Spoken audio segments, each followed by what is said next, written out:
Hi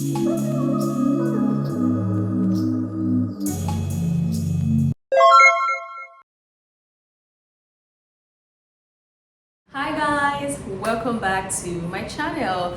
I know it's been a while since I got on here to catch up with you guys and to drop a video.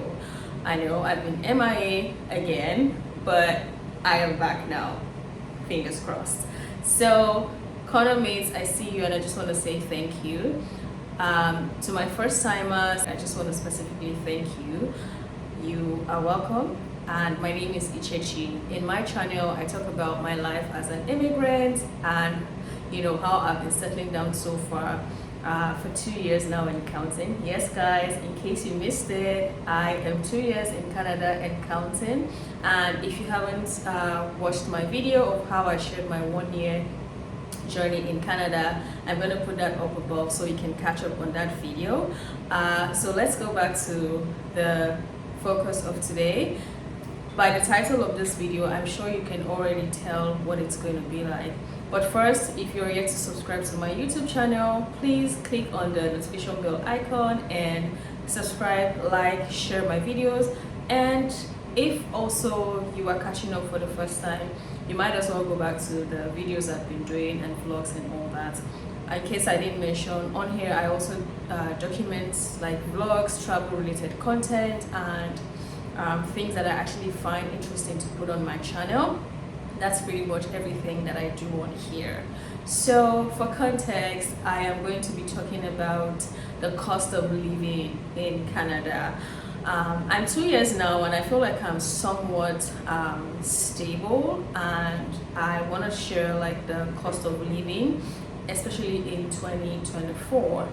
So this video, first of all, is in no way trying to discourage anyone, especially for my viewers back in Nigeria who are looking to relocate, whether through school, as a permanent resident, through the work routes, whatever means.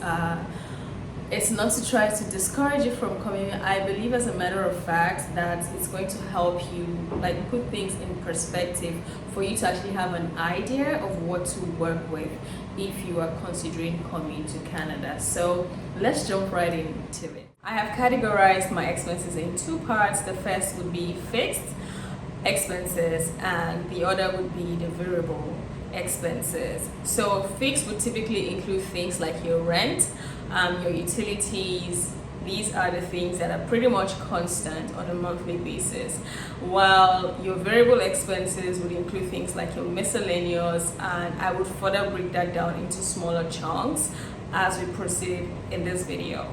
For the fixed expenses, I'm going to start from the bottom to the top, and first off on this list would be my subscriptions. So for subscriptions, I do have some applications where I pay for a yearly subscription, but for the context of this video, I'm not going to consider that. I will just talk about the subscriptions that I pretty much do on a monthly basis, and one of such would include Netflix, which costs me $23.72. And I have also Amazon Prime. I do use someone's account, so I don't get to pay anything on there, which is good. Apple subscription, which would include my Apple Music and cloud services. I do pay $27.10. Next up on our list of basic expenses is my insurance. I do have a life insurance package and I pay $107 on a monthly basis, as well as a home insurance. So for here in Canada, if you do not own a home, most likely you would pay for home insurance. This is just to protect you for unforeseen incidents that could occur, such as a fire outbreak, and that way you get coverage. So my home insurance, I pay $20 for that particular service on a monthly basis. Next on my list of basic expenses is my phone plan. I have the BYOP option, which is bring your own device, and I feel like this is cheaper as compared to if you have to buy a phone from any of these phone companies and actually subscribe for any of their packages. So I do have my device and I am currently on a 30 gigabyte plan. I do pay $50 for that service on a monthly basis. Gym membership, it's $0, and that's simply because where I live, this gym, you guys would have seen that video I put up when I was hunting for my apartments and where I settled currently. So I do not get to pay any monthly gym membership. So it's a zero on that note. I believe we're making progress on the basic expense front, right? The next expense on my list is transportation. For context, guys, at the moment I do not have a car in Toronto, and that's because I live downtown. So in my opinion, it doesn't make sense for me to have a car right now because the commute is pretty decent, so I do not necessarily need to have a car, and so that means antecedent costs relating to a car for me is a zero. Things like parking, things like a car insurance, all of that, I don't have to deal with all of that. Gas and servicing, changing your tires during like the seasonal change, like the winter, and yeah, all of that. So I do not pay a dime on owning a car. But for transportation, how I go to work and typically move around, if I have to get onto different places, would be through the bus and the train. So I actually use the monthly pass for Presto, which is $125, and then a sub bucket for transportation. I do have rides such as Uber. Now, you know, here in Canada, we have the times when like the season could actually impact negatively on the arrival times of buses, or maybe if there's an emergency or things like track work. You guys, you know how it is with TTC, and all of these things do happen. So I do have a budget for taking rides. Also, if I miss my appointments or about to miss it, or I'm going to be running late, I will just simply take a ride, although I'm trying so hard not to do so much of that, especially if I would be missing my appointment, because I feel like that is also a great way to save cost. If you actually stick to time, you don't have to be in a rush and end up taking rides. So if I do have to take Uber on a monthly basis, I do budget anywhere between $80 to $120, in all honesty, just simply because of the distance and things like that. So this is flexible, and I feel like you can actually do without this if you are so punctual, and if you maybe we do not have emergencies or things that could actually impact or stop you from taking a bus. As a tip for transportation, another thing to consider, personally I do not do this, but there are people who do this and they are super comfortable with doing it. A great way to save costs would be if you are able to bike, especially if you're downtown. It's a great way to save costs, and yeah, but I do not bike, so I cannot give my perspective on this, and I don't know that I want to bike because I feel like downtown is crazy. Yeah, so you really have to be up for it and just give it a go. So yeah, people do have scooters. I wonder what they spend for those things, like is it electric and all that. So these are actually things that you can consider if you were downtown, or I don't know about other places. I'm just speaking basically for downtown, because you know, they have all of these other options that could actually help you save costs in the area of transportation. Yeah. Another fixed expense that I have is my offering, my monthly offering in church, and my tithe. So for tithe, I do pay 10% of my income, and then for offerings, it is between $100 to $150, and that's very personal to me. So this absolutely is your choice, as well as the tithing part of this fixed expense. Guys, we're making progress, right? Yes. So the next monthly fixed expense on my plate is groceries. Of course, a girl's gotta eat, right? And this girl here, she eats good because this is the body that does the work. So I gotta feed it, right? Yeah. My monthly expense would vary between $200 and $250. However, I do have a month in a year where I go over, and that's because I am buying protein, like animal protein. So in that month, I would typically spend as much as $800. including like the actual monthly 200 to 50 that I just mentioned. So that is it, and that would typically take me for a very long time. And to the top of the list of my fixed expense is rent, guys. President General amongst the nations. I salute you. What? Yo, guys, rent in Canada. Anyways, let's not even go there. But you gotta pay your rent, right? So I live in a 1-bedroom, 1-den apartment, and I stay alone. So I pay for my rent $2,359 for rent. Yes, only. I will say only. Can you beat that? Oh my goodness, guys. Mind you, this is excluding utilities. Yep, that's right. You heard me. The $2,359 excludes my utilities. So for my utilities, I would spend typically, actually this varies simply because of personal usage. Also, the season can impact your expenses for utilities. But I would typically spend between $111 to $140. Guys, I'm sure you're actually wondering why I am paying so much in rent. Yep, first up, this is Toronto. Secondly, I live alone, and that's a personal decision, so I get to pay and fully cover the cost of my rent. I do not have a roommate, and I'm not sharing my apartment with nobody, so that is why my rent is pretty high. I feel like there are ways to these things, and if you do have a roommate, definitely you'll be paying anywhere between $1,800 to even as much as $2,000. But I beg to differ because I'm just really sharing my experience, and this is typically what I would spend in a month on rent and utilities.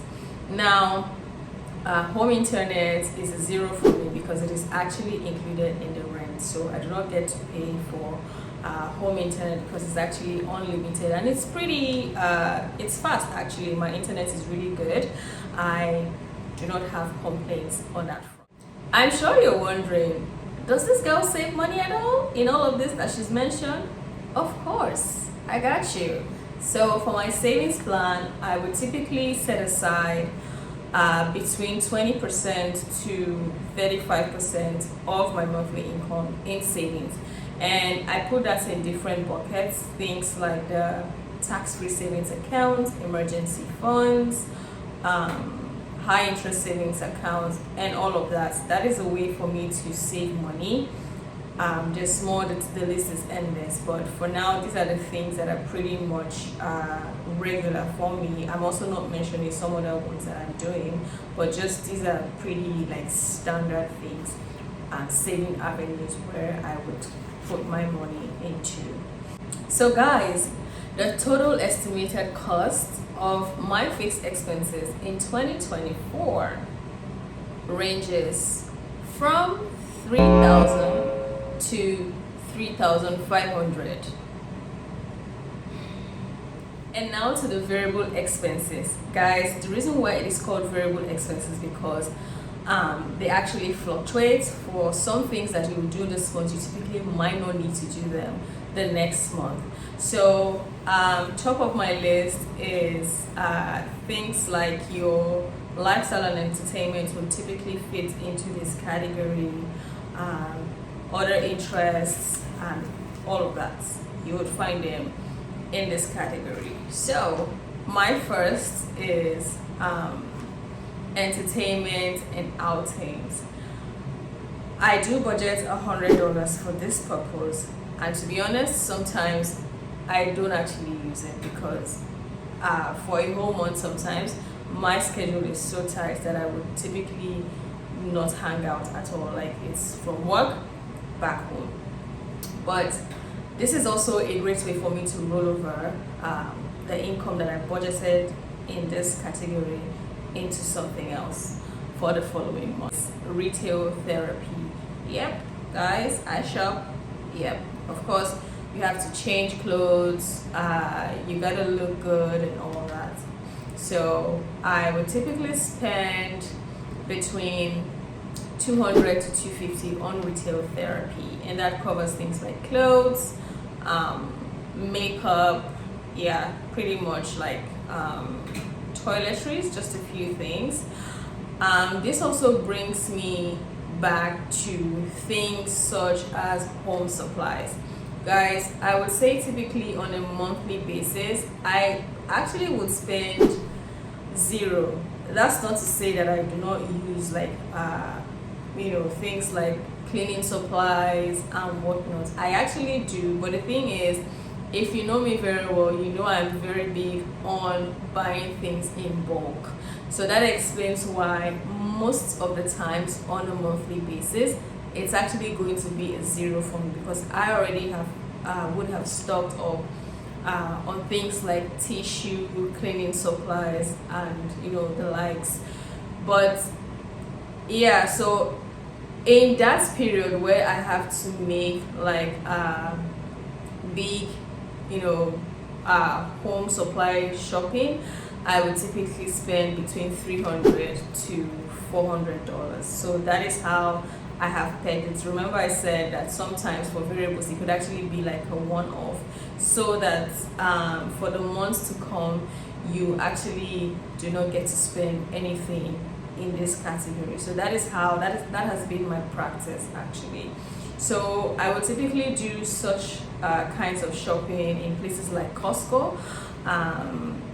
If you have a Costco membership card, good and fine. If you do not have, I feel like you might be able to ask family to actually buy stuff for you, and you can actually replace, like do a reimbursement. So these are the ways that you can actually go around things like this. Of course, personal care is part of my variable expenses.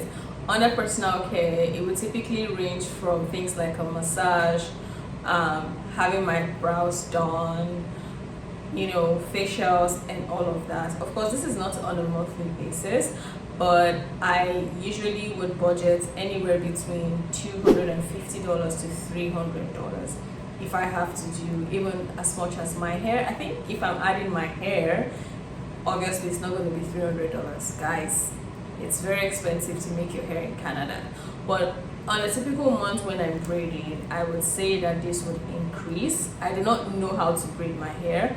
Guys, I've tried, but I feel like that is an extreme sport for me and I don't have the time for it. So again, if I have to add making my hair to this list, it would even increase beyond what I mentioned earlier. I would say as much as $450. Yeah, sadly. Gifting is a part of me. Of course, I have friends, I have loved ones, and if it's their birthday or they get to celebrate something special, yeah, I'll definitely be gifting them with something. So that falls under my variable expenses, and I would typically budget between $100 to $150, and that is also dependent on the number of folks I'm gifting stuff to, right? So about $100 to $150 is what I would budget under gifting for my friends and loved ones. Next and final point on the variables, travel costs. So for traveling, I feel like I'm going to dissect this in another video, simply because traveling is dependent on different factors such as the location you're considering, the time of the year, the number of days that you get to spend, accommodation, and all of that. So I feel like for traveling, I'm actually possibly going to do another video to give like a sense of what I would spend as travel costs. So I'm not actually adding that here, but it's also part of my variable costs as well. So guys, let's now go to the cost of the variables, and again try to add the expenses from the basic and variables and arrive at this bus stop. The variable cost to be $1,000 roughly, and then the total, of course, for both the basic and the variables is between 4,000 to 4,500. Guys, is this math actually mathing? Yeah. One thing I'm going to tell you for sure is that my expenses have definitely increased. Recession and inflation has a huge role to play, as well as the fact that my lifestyle is no longer the same 2 years when I landed and right now. So these are like the three factors. But guys, typically, what are the things that you get to spend more money on? And I feel like another important thing I want to cover, or most importantly actually hear from you guys, would be like the ways in which you cut your cost in terms of your monthly expenses. I'm also hoping to read from you, but most importantly, this I believe would help people who are hoping to gain more insights in this topic, especially what to expect for the newbies who are planning to relocate to Canada very soon. So this is me craving your indulgence to please engage with this particular video and share your experience. You don't have to give like specifics. I think it's also going to be helpful if you are a family beyond one, just to further give like that perspective of folks who are trying to understand the financial culture in Canada. So yeah, I'm very curious to read from you guys, and I do hope I have done justice to this video. Yes, and I will definitely be signing out here.